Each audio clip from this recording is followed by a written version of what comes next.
What's up, YouTube? Joe here, SEMA 2012. Just walking around the HORNBLASTERS booth.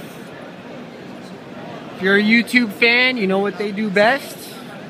They probably make the biggest, baddest, loudest horns on the market and the funniest videos.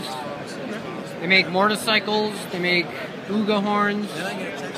But best of all, they got their 6-door F650 here.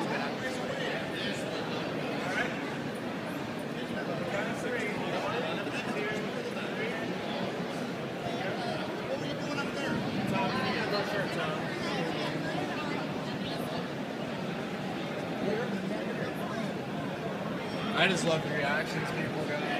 What we like the best is their shocker line of horns. It's their own brand, but perfectly durable. Won't break. They even have videos where people run them over. Probably the best sounding, most cost-effective kit. And if you ever care to go all out, they got the Nathan air chimes from the K series to the P series.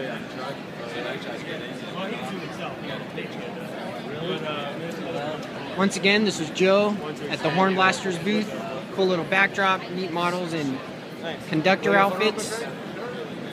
HORNBLASTERS.com. Don't forget to rate, comment, or subscribe to my channel. Thanks, YouTube.